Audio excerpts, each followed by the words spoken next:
भारत के संसदीय इतिहास में ये पहली बार हुआ है कि राज्यसभा के सभापति यानी कि उपराष्ट्रपति के खिलाफ सदन में अविश्वास प्रस्ताव लाया गया है। जगदीप धनखड़ के खिलाफ ये अविश्वास प्रस्ताव ला दिया गया है। 67B के तहत नोटिस दे दिया गया है। गौरव हमारे साथ हैं जो इस डेवलपमेंट को क्लोजली ट्रैक कर रहे हैं। गौरव, ये बात तो काफ़ी समय से चल ही रही थी। ऐसी प्रेस में रिपोर्ट्स हैं कि अगस्त में भी एक बार अपोजिशन पार्टीज़ ने सोचा था कि ऐसा करेंगे, लेकिन अब जा कर के ये आया है। इसके लिए ट्रिगर क्या था? ट्रिगर लगातार हम जो देख रहे हैं संसद में अभी जो सबसे ज़्यादा मुद्दा छाया हुआ है अडानी विपक्षी दलों की ओर से, और उसको काउंटर करने के लिए जो जॉर्ज सोरोस और कुछ संगठन का नाम लाया गया है, भारतीय जनता पार्टी और जो एनडीए एलाइज हैं उनकी ओर से, कि ये जो है विदेशी हस्तक्षेप किया जा रहा है। तो ये लगातार हमने देखा कि शुरुआती 4-5 दिन सदन नहीं चला था, फिर उसके बाद दोनों तरफ के लोग आपस में बैठे, ये हुआ कि कार्रवाई चलती रहेगी, बाकी मुद्दों पर चर्चा करेंगे। हम ये भी तय हुआ कि 13 दिसंबर को हम लोग संविधान पर चर्चा करेंगे, जिस पर मांग हो रही थी विपक्ष की दलों की ओर से। फिर उसके बाद लगातार ये हो रहा था कि 267 के तहत संबल और अडानी, इसको लेकर विपक्षी सदस्यों की ओर से ये मांग की जा रही थी क्योंकि लोकसभा में सपा के सदस्य ज़्यादा हैं, तीसरे नंबर की बड़ी पार्टी है, तो वहाँ पर सपा के सदस्य लगातार ये मांग कर रहे थे कि अडानी से बड़ा मुद्दा संबल है, इस पर चर्चा हो। और जबकि कांग्रेस और कुछ अन्य दल ये मांग कर रहे थे कि अडानी पर चर्चा होनी चाहिए लगातार। तो 267 के तहत राज्यसभा में भी कई सदस्यों ने इसकी मांग की, बार मांग की। खुद मल्लिकार्जुन खड़गे, सोनिया, प्रमोद तिवारी और जयराम रमेश, फिर उसके बाद संजय सिंह और तमाम नेताओं ने, अलग अलग पार्टियों के भी नेताओं ने मांग की कि इस पर चर्चा होनी चाहिए। लेकिन जो सभापति हैं उनकी ओर से इस पर चर्चा को नहीं, मतलब उस पर चर्चा की अनुमति नहीं मिल रही थी।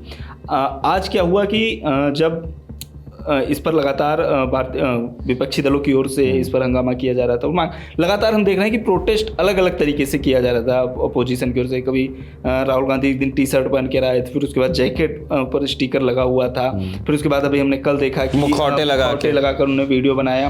आज क्या हुआ कि आज प्रियंका गांधी और बहुत सारे जो विपक्षी दलों के सदस्य हैं वो झोला लेकर आए थे, जिस पर लिखा हुआ था कि मोदी अडानी भाई भाई, इस तरह की चीज़ें लिखी हुई थी, और काले रंग का झोला था उसको लेकर। तो प्रियंका गांधी का ये कहना था कि हम लोग संसद के बाहर प्रोटेस्ट कर रहे हैं, हर रोज करते हैं, क्योंकि आप हमें समय नहीं दे रहे हैं बोलने के लिए, इस पर चर्चा नहीं कराना चाहते, इस वजह से।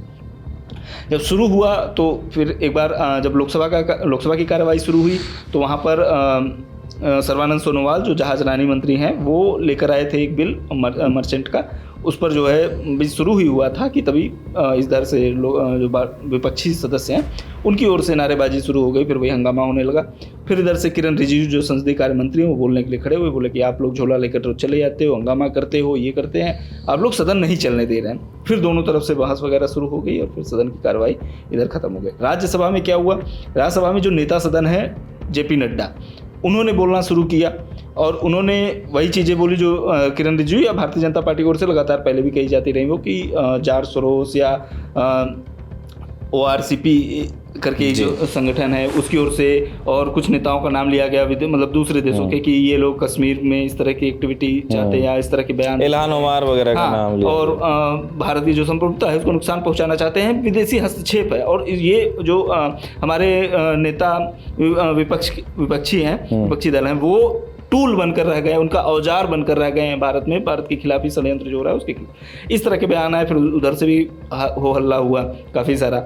तो फिर उसके बाद प्रमोद तिवारी को बोलने के लिए मौका दिया उन्होंने, और प्रमोद तिवारी जब बोलने के लिए खड़े हुए तो उन्होंने यही बात कही कि जो है आप जो बात कह रहे हैं उसका कोई सबूत नहीं है, लेकिन हम जो बात कर रहे हैं उस पर एक कोर्ट केस चल रहा है, 30,000 करोड़ का वो घोटाला वहाँ पर हुआ है, उस पर हम चाहते हैं कि चर्चा हो। फिर इसी बीच ये हंगामा वगैरह होता रहा। और तिरुचि सिवा है राज्यसभा में के मेंबर है वो भी, तो उनने भी ये कहा कि जो व्यक्ति इस में नहीं, सदन में नहीं है, उसका नाम क्यों लिया जा रहा है, क्योंकि तो नड्डा ने कहा कि हमने व्यक्ति का नाम नहीं लिया, हमने पद का नाम लिया। तो इस तरह से मतलब राहुल गांधी के बारे में बात हो रही थी वहाँ पर, तो इस तरह से हंगामा हुआ। फिर उसके बाद जो है एडजन हो गया। जब ये एडजन हो गया तो फिर इसके बाद संजय सिंह बाहर आए, उन्होंने ये कहा, ऐलान मतलब पहली बार उनकी ओर से ये बताया गया कि हम लोग जो है उपराष्ट्रपति के खिलाफ अविश्वास प्रस्ताव लाने जा रहे हैं, क्योंकि लगातार उनकी तरफ से पक्षपातपूर्ण व्यवहार किया जा रहा है।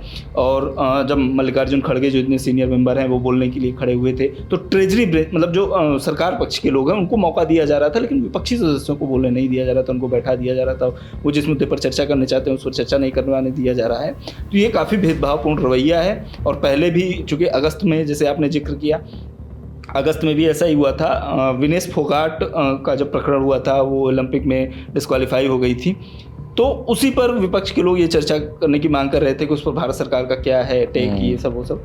तो एक दिन पहले जब कार्रवाई खत्म होने वाली थी, मतलब लास्ट डे था सेशन का, उसके एक दिन पहले की ये बात थी, और उसमें जो है काफ़ी हल्ला हुआ था, और वीपी उस समय चले गए थे सदन से, और उसके बाद वो डिप्टी आ जाते हैं। तो उसी को लेकर काफ़ी नाराज़गी थी उन जो विपक्षी सदस्य हैं उनमें, और उनने जो है ये किया कि 80 करीब सांसदों ने, मतलब अलग अलग मीडिया रिपोर्ट्स में दावा किया जाता है कि 80 करीब सांसदों ने साइन किया था। 50 जरूरी होते हैं कि, लेकिन एक ही दिन का समय था तो दिया नहीं, फिर इस वजह से जो है वो नहीं हो पाया था।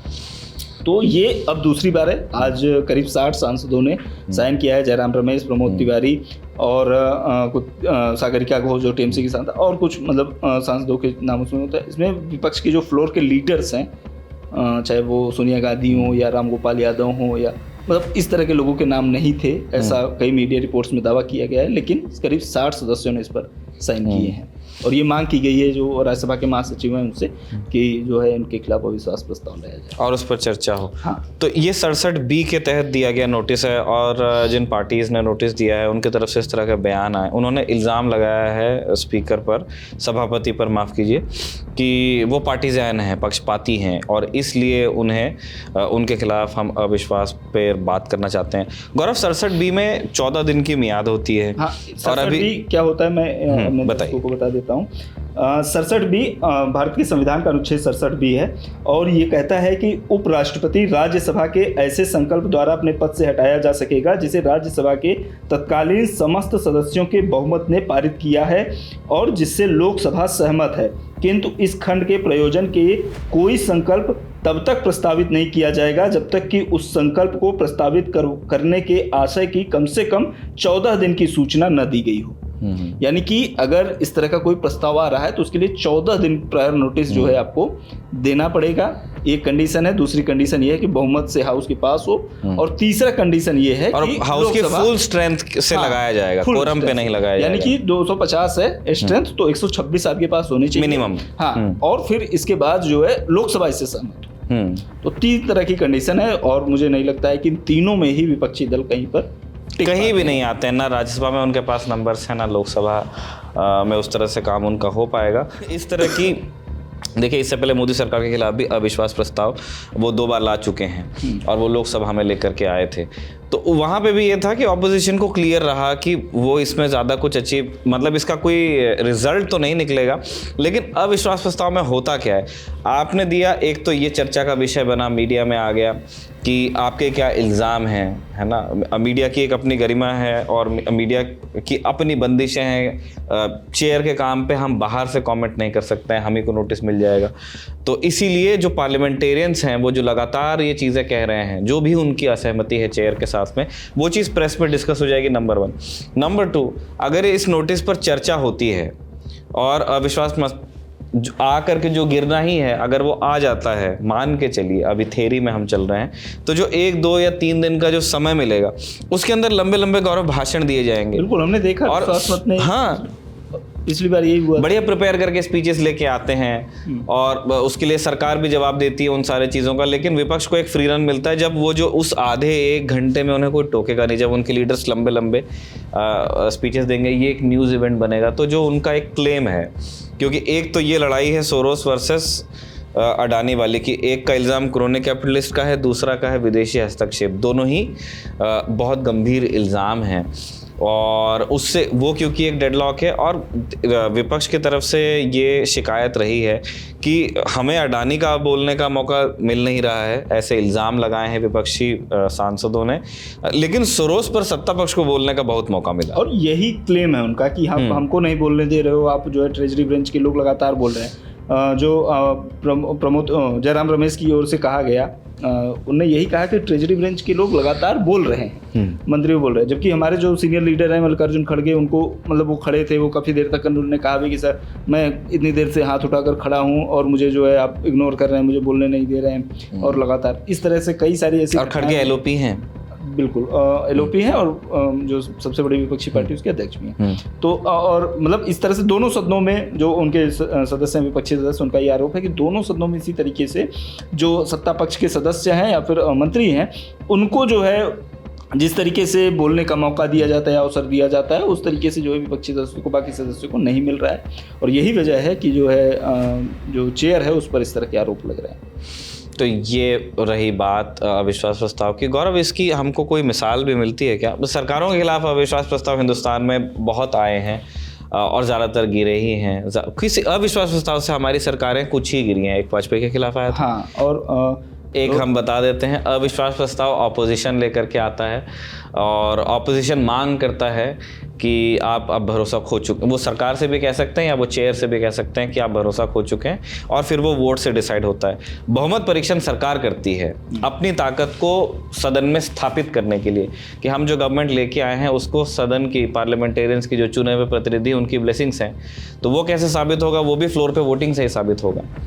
और ये सरकार गिरती है, बनती है लोकसभा के वोटिंग से। लोकसभा, राज्यसभा की अगर घटती बढ़ती है, मान लीजिए विपक्षी सदस्यों की संख्या ज्यादा हुई, तो इसका मतलब ये नहीं कि सरकार को कोई खतरा है।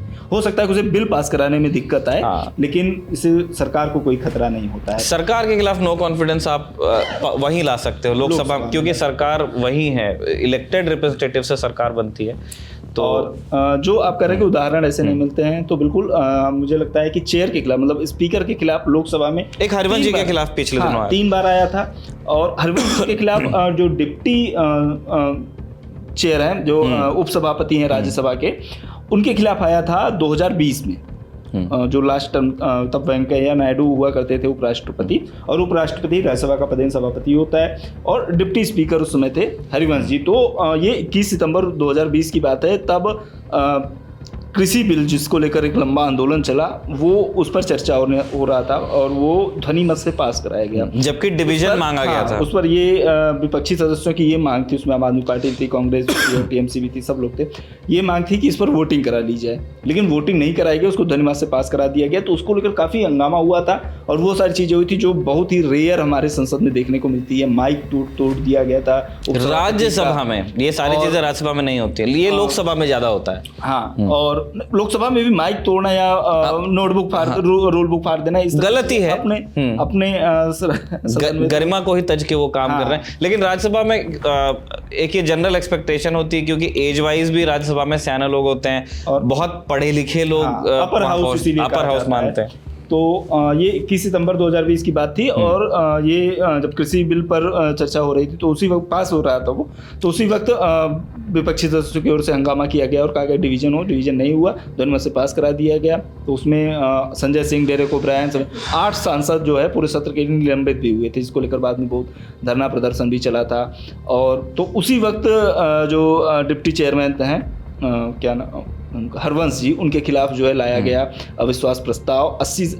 50 सांसदों की ज़रूरत होती है इसको साइन करने के लिए, जिसके बाद वो भेजा जाता है। हालांकि उसमें भी जो उपराष्ट्रपति थे उस वक्त वेंकैया नायडू, उनका ये कहना था कि ये प्रॉपर तरीके से नहीं आया है जो नोटिस आया है, और इसमें जो है चूँकि 14 दिन वाला नियम भी है, तो वो भी नहीं पूरा हो पा रहा था। इस वजह से उनको वहीं पर खारिज कर दिया, उसको वो वोटिंग या उस लेवल तक चीज़ नहीं गया है। और राज्यसभा में अभी तक किसी के खिलाफ नहीं आया है इस तरीके से। सभापति के खिलाफ कभी नहीं आया भारत के इतिहास में, और लोकसभा में ज़रूर। लेकिन हमने देखा है कि लोकसभा के जो अध्यक्ष होते हैं, स्पीकर, 3 मिसालें हैं इससे पहले जब स्पीकर के खिलाफ आया। बलराम जाखड़ के खिलाफ आया है, मावलंकर के खिलाफ आया है, और हुकम सिंह के खिलाफ आया। तीनों बार चर्चा हुई है और तीनों बार अविश्वास प्रस्ताव गिरा है। इसका मतलब स्पीकर अपने पद पर बने रहे हैं। लेकिन वही है, इसका एक सिंबॉलिक मीनिंग होता है कि इस बात को रेखांकित किया जाए, चर्चा में आए, प्रेस में, न्यूज़ साइकिल में आया जाए।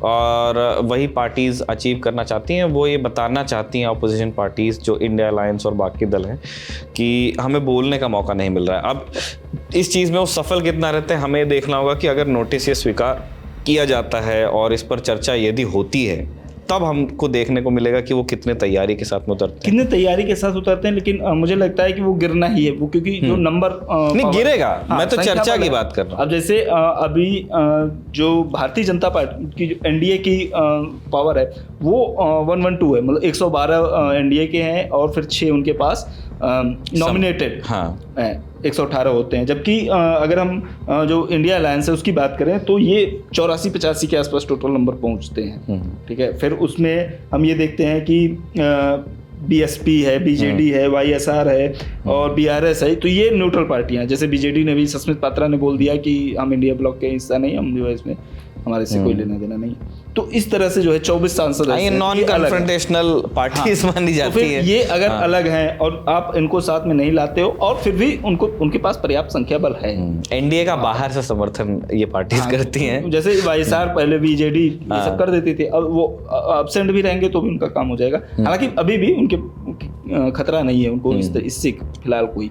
लेकिन जो आप चर्चा की बात कर रहे हैं तो मुझे लगता है कि चर्चा से ज़्यादा ये शक्ति प्रदर्शन का एक टूल मुझे ऐसा लगता है, क्योंकि जिस तरीके से भी हम पिछले कुछ दिनों से देख रहे हैं कि अडानी को लेकर भी, जैसे समाजवादी पार्टी के कई सदस्यों ने बोला कि संभल ज़्यादा इंपॉर्टेंट है, अडानी नहीं, अडानी से क्या है। और फिर उसके बाद एक के बाद एक समाजवादी पार्टी के, टीएमसी के संजय राउत, फिर इधर सुप्रिया सुले, आप आरजेडी के भी कुछ नेताओं के बयान आने शुरू हो गए। ममता बनर्जी ने तो बोला ही कि हमें जो है कांग्रेस की लीडरशिप में उस तरीके से भरोसा नहीं है। कुछ नेताओं ने राहुल गांधी का भी नाम लिया कि राहुल गांधी हमारे नेता नहीं है और इंडिया ब्लॉक का नेता कौन होगा इसको लेकर चर्चा होनी चाहिए। अगर ममता बनर्जी चाहती हैं कि वो इसको लीड करें तो फिर उनको आगे आना चाहिए, हम सब स्वागत करेंगे। ये कई सारे दलों के नेताओं ने अचानक से बोलना शुरू किया, तो ये कहा जाने लगा कि इंडिया ब्लॉक जो एक बहुत मजबूत होकर उभरा था चुनाव के बाद, बिखर रहा है, अब ये बिखरने का समय आ गया, ये हो गया। तो मुझे लगता है कि वही एक शक्ति प्रदर्शन करने का, क्योंकि अभी दिल्ली में चुनाव है, फिर उसके बाद बिहार में चुनाव है और उससे पहले इंडिया ब्लॉक मतलब ये नहीं दिखाने चाहते हैं ये लोग कि हम अलग अलग हो गए या हम कमजोर हो गए हैं उस तरीके से, क्योंकि मोमेंटम गौरव जा रहा है। आप देखिए लोकसभा में आप प्रदर्शन से आप बहुत खुश हो जाते हैं। ऑपोजिशन अलाइज की बात कर रहा हूँ, बीजेपी उसको एक सबक की तरह लेती है, लेकिन बीजेपी एक रखती है कि हम कंटिन्यूटी में देख रहे हैं, हमारी सत्ता है, बरकरार रहेगी। तो एक तरफ भारतीय जनता पार्टी अपनी इलेक्शन मशीन को कसने में लगी हुई है कि उनको हरियाणा में कौन सी दिक्कतों को सॉल्व करना है, उनको महाराष्ट्र में कौन सी नई स्कीम लानी है। ऑपोजिशन राइड करता रहा वाइब को, फीलिंग को, माहौल को, और दोनों जगह पे नतीजा खराब रहा और बहुत खराब रहा, बहुत खराब रहा। हरियाणा में जो जीत हुई उसका भी क्रेडिट हेमंत सोरेन को गया, उतना कांग्रेस को क्रेडिट मतलब हमारे देने से नहीं जा रहा है, वो हेमंत सोरेन ही का प्रदर्शन वहां पे अच्छा है। मतलब सबसे कमजोर ही कड़ी अगर आप देखेंगे, मतलब वहां पे जो महागठबंधन की सरकार है उसमें सबसे कमजोर कड़ी कांग्रेस ही है। और इसी तरीके से फिर जब सपा उत्तर प्रदेश की बात आई तो ये हुआ कि उत्तर प्रदेश में कांग्रेस के जो लोग जीते हैं वो भी सपा की ही बदौलत जीते हैं, इस तरह की भी बातें हुई। तो ये लगातार मतलब टीएमसी की ओर से चाहे सपा की ओर से लगातार ये बातें कही जा रही थी कि ममता बनर्जी नेता हो सकती हैं। और संजय राउत ने कहा कि अभी चूंकि उसके बाद चुनाव के बाद से कोई बैठक नहीं हुआ है तो नेता चुना नहीं किया, अगर उनको ममता बनर्जी लीड करना चाहती थी बहुत अच्छी बात। एक तरीके से राहुल गांधी या कांग्रेस पार्टी जो बड़ा भाई बनने की कोशिश कर रही थी 99 सीटों के साथ, तो उसको जो है एक चुनौती देने एक डेंट मिल गया है। तो अब आने वाले दिनों में वो जारी रहता है कि नहीं रहता, ये देखने वाली बात होगी। कितना एकजुट कर पाता है जो 60 सदस्यों ने हस्ताक्षर किया है, क्या वो नंबर और बढ़ता है, कितना साथ में उस दिन देखेगा। अगर सदन के अंदर चीजें होती तो पता, जैसे मैंने तृणमूल कांग्रेस में के नेता हैं सागरिका घोष, उनका तो स्टेटमेंट मैंने देखा और वो काफी क्लियर भाषा में था कि वो राज्यसभा में स्पीकर के सभापति के माफ़ कीजिए उनके कंडक्ट को लेके वो क्या सोचते हैं, उन्होंने बोला उनको जो बोलना था। कांग्रेस की तरफ से जयराम रमेश का थोड़ा सा एक अलग धारा में बयान आया है कि बड़ी तकलीफ के साथ हमको ये सारी चीज़ें करनी पड़ी हैं, और सूत्रों के हवाले से प्रेस में छपा है कि सोचा तो पहले भी था लेकिन तब नहीं किया, गरिमा वगैरह, लेकिन अब करना पड़ रहा है। तो इसमें हम ये मान के चलते हैं कि ये टीएमसी और बाकी पार्टीज लीड ले रही हैं इसमें और कांग्रेस कर रही है सपोर्ट इसको अब। हाँ, क्योंकि कांग्रेस के पास सबसे, अगर हम राज्यसभा की बात करें 27 मेंबर्स के साथ सबसे ज़्यादा मतलब सबसे विपक्षी दलों में सबसे बड़ी पार्टी वही है। और फिर उसके बाद एआईटीसी के पास 12 हैं, डीएमके के 10, आम आदमी पार्टी के 10 और आरजेडी के 5, एसपी के 4, सीपीआईएम 4, सीपीआई 2, जेएमएम 3 और एनसीपी एसपी जो है शरद पवार 2 है, यूबीटी के पास 2 है IUML है, 2 है इनके पास और MDMK 1 है। तो ये जो नंबर है ये 84-85 के आसपास जाकर पहुंचता है। और जबकि अगर हम भारतीय जनता पार्टी पर तो अकेले 95 है उनके पास। तो यहीं पर मतलब मुझे तो लगता जैसे विप जारी होगी आपको पता है कि क्या होने वाला है, और फिर हम नॉन कन्फ्रंटेशनल एलाइज के बारे में भी आपको बता चुके हैं। तो ये हिसाब किताब है अविश्वास प्रस्ताव का। हिंदुस्तान के संवैधानिक इतिहास में पहली बार ये चीज़ घटी है। किस तरह मैच्योर होती है, किस तरह आगे जाती है, ये अभी हमें देखना है। जो भी इस मामले में डेवलपमेंट होगा वो आप खबरगांव पर ज़रूर देखेंगे। अगर आप उन सारे अपडेट्स को देखना चाहते हैं तो हमारे साथ बने रहिए। शुक्रिया।